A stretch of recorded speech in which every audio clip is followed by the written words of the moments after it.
What are you doing? I'm researching. Why? Wait, are you copy and pasting? Yeah. Move over. I'm going to show you how to effectively research.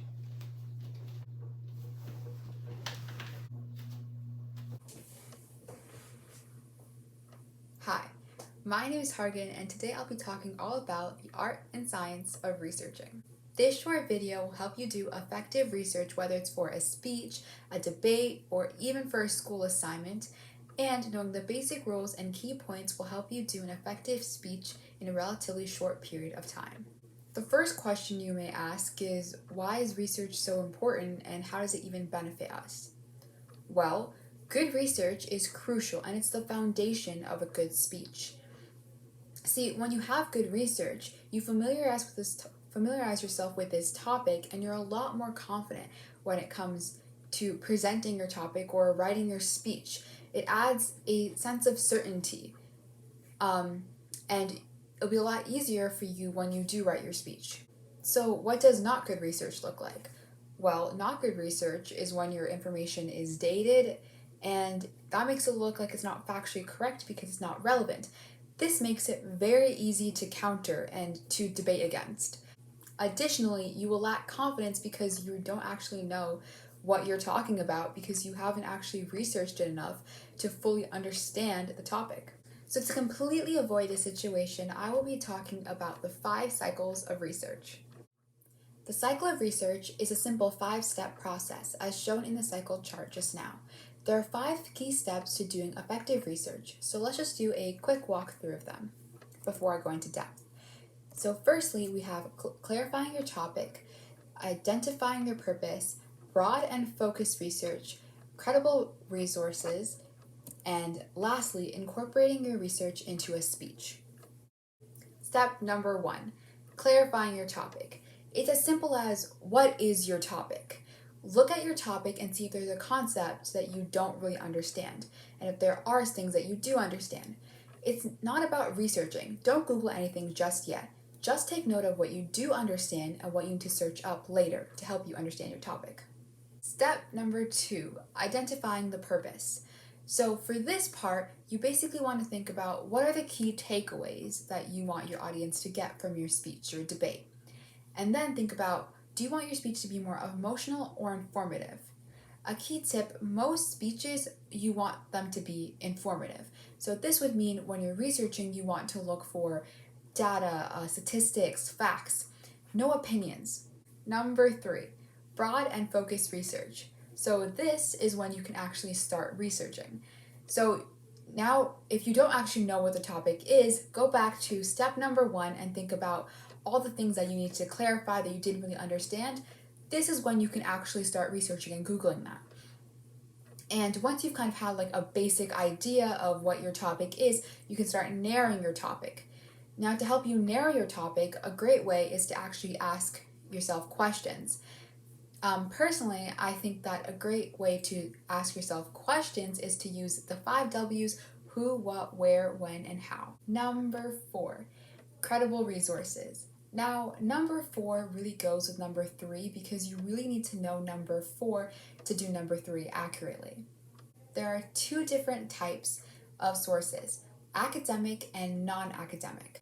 Academic sources are school-provided resources, university sites, references from librarians, computerized databases, articles, anything like of that sort, really. Non-academic resources include books, special interest periodicals, credible blogs, or credible websites. Basically, what I'm trying to say is no Wikipedia. Don't think about it, don't look at the link, just pretend it does not exist. No Wikipedia. Ever. Now, how do you identify these credible websites and these credible blogs that I stated earlier? Well, a great technique is the CAR methodology. CAR stands for credibility, accuracy, and relevancy. Number 1, we have credibility. Now, credibility is basically asking if one source has the same information as other sources. For example, Think about when you're in class and you have a math test. After the math test, you go ahead and ask all of your friends whether or not they got the same answer as you.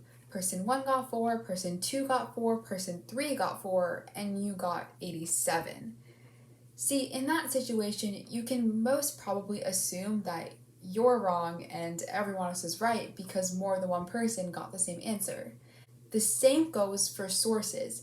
If you see an article having the same information as other articles, it's most likely accurate because more than one article has it. Next, we have accuracy. So, accuracy is basically asking who published it or when was it published. It's really important because if the person that published it is someone with a PhD in a topic that relates to your topic, then they're definitely someone that you can trust. Also, it really depends on when something is published because it kind of says how relevant something is, and it's also something you can mention in your speech, which I will talk about later on. And the last one is relevancy. Is it relevant to your topic? Especially when you're researching, you don't want to research all this extra information.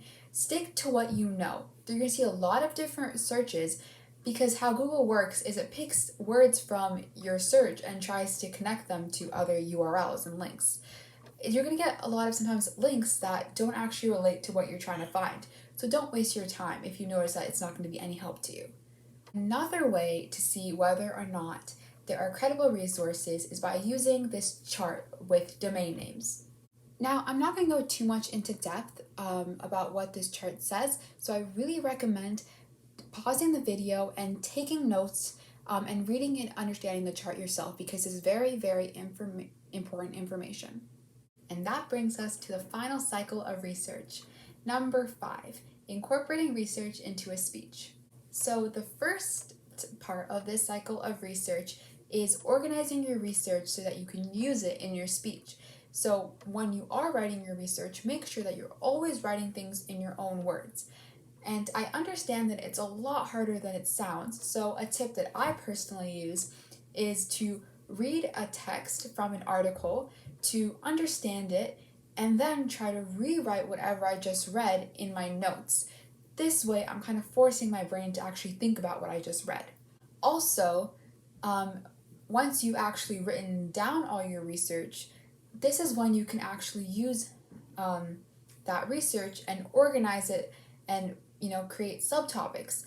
A great way to do this is to highlight it on whatever you're using. If you're doing it on paper or if you're doing it digitally, you can highlight it digitally, and to use different colors depending on different subtopics.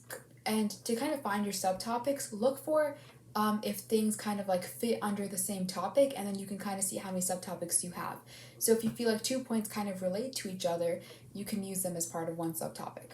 So once you've organized your research and then you've written your research, to incorporate your research into your speech, you might want to use things like according to, and then state the date, the author, if you know the author, which is amazing if you do, where you got it from, and so people actually know that it's relevant and accurate. Remember, when you follow these steps, researching will become easy and effective.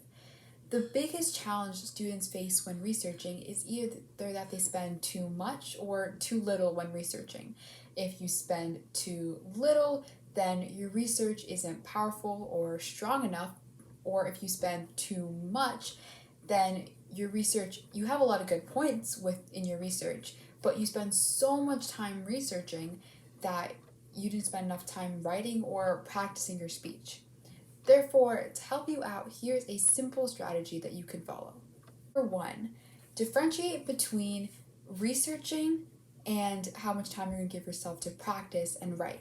Use the simple rule of thumb. So basically, allot 1/3 of your time for researching and 2/3 for writing and practicing. Number 2, establish and understand research needs before actually beginning to research. This is when you can refer back to the cycle of research and the steps that are mentioned there. Number 3, identify credible resources. I did mention a strategy earlier called CAR, so that's a great strategy to refer to.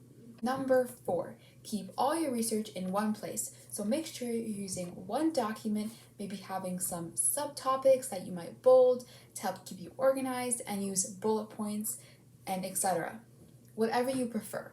Number 5, make sure, again, the cycle of research, step 5, that you're actually incorporating your research into your speech. So you're saying according to, and you're stating who published it and when it was published. Number 6, when you're researching, try to see if you have multiple different types of research. So not just facts and statistics, but also examples. Try to have a variety and a balance of multiple different types of research. Thanks for watching. Hopefully you learned something new. If you would like to see more videos like this that provide useful tips and techniques, subscribe to our public speaking and debate series. Also, you can sign up for our classes for coaching and greater learning by just visiting our website. Bye for now.